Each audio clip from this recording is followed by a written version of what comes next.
আসসালামু আলাইকুম রহমতুল্লাহি অবরাকাতু।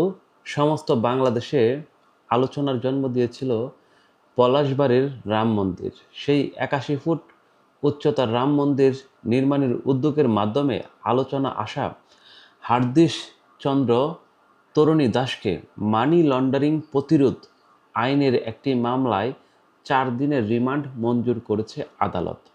সোমবার ঢাকা চিফ মেট্রোপলিটন ম্যাজিস্ট্রেট আদালত তাকে হাজির করা হলে তদন্ত কর্মকর্তা ৭ দিনের রিমান্ডের আবেদন করেন।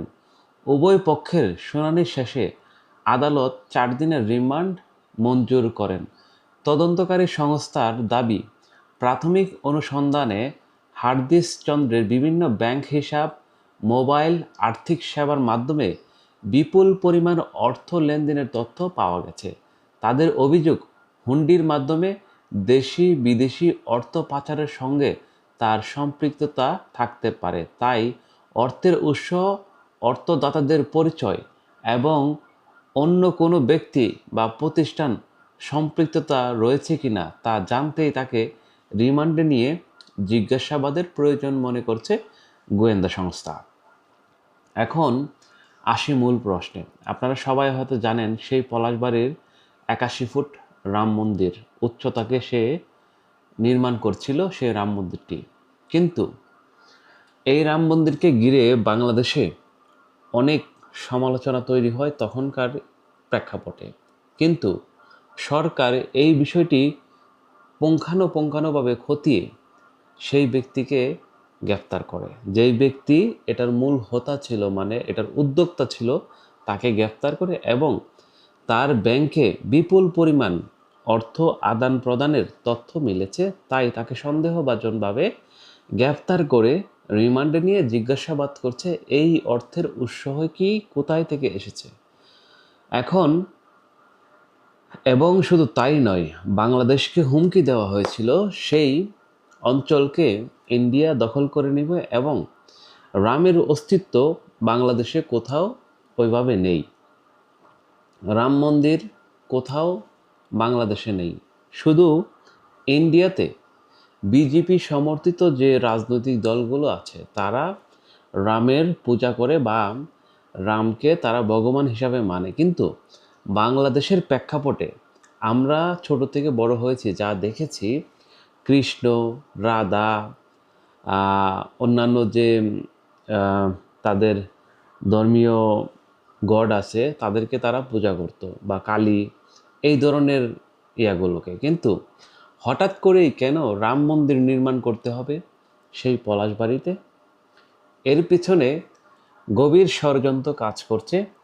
তাই সরকার পুঙ্খানুপুঙ্খানুভাবে খতিয়ে দেখছে দেশের নিরাপত্তার জন্য, দেশের সার্বভৌম নিরাপত্তার জন্য একটি প্রতিবেশী শক্তি আমাদেরকে প্রতিনিয়ত আক্রমণ করে চলছে। আর সেই প্রতিনিয়ত আক্রমণের মাধ্যমে তাদের বিভিন্ন সায়েন্টিস্ট, বিভিন্ন গবেষক তারা বলছে চিকেন নেক শিলিগুড়ি করিডোরের যে এরিয়াটা আছে এই এরিয়াটাকে মানে তারা দখল করে নিতে চায়, মানে রংপুরের যে এরিয়াটা আছে।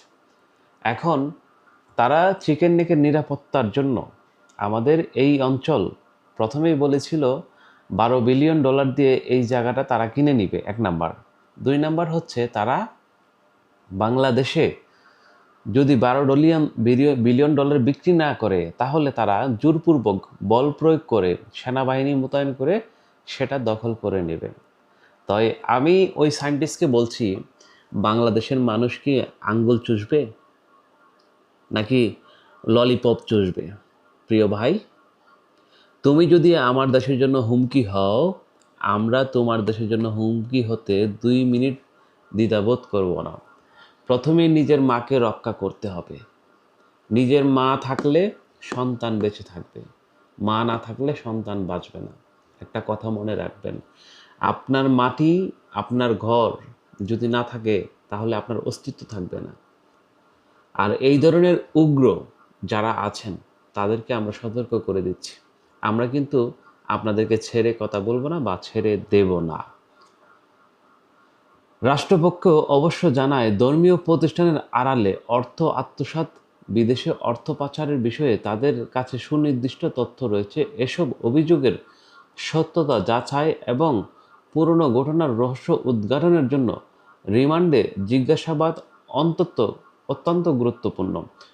সর্বশেষ আদালতে উভয় পক্ষের বক্তব্য শুনে হার্দিশ চন্দ্রকে 4 দিনের রিমান্ড মঞ্জুর করে। এখন তদন্তে কী তথ্য বেরিয়ে আসে এবং অভিযোগের পক্ষে কী ধরনের প্রমাণ পাওয়া যায় সেদিকে সবার নজর থাকবে।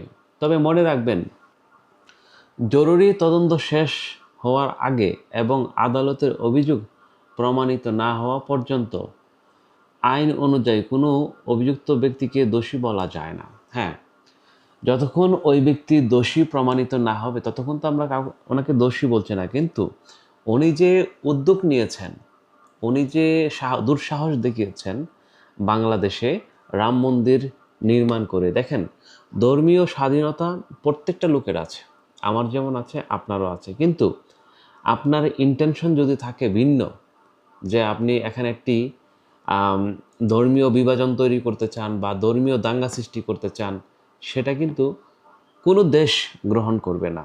আপনার ইন্ডিয়াতে কি গ্রহণ করবে? বাংলাদেশের সরকার কি গ্রহণ করবে? আমাদের পাশের দেশ বার্মা আছে, তারা গ্রহণ করবে? পাকিস্তান আছে, গ্রহণ করবে? কখনোই না। তাদের সর্বোচ্চ ডেলে তাদের দেশের নিরাপত্তা নিশ্চিত করবে, এটাই হচ্ছে বাস্তবতা। তো আমরা আমাদের দেশের নিরাপত্তার জন্য সর্বোচ্চটা নিশ্চিত করব। প্রিয় দর্শক, তো আজকের মতো আলোচনা এখানে শেষ করছি। তো ভালো থাকবেন, আল্লাহ হাফেজ, দেখা হবে নতুন আরেকটি ভিডিও নিয়ে।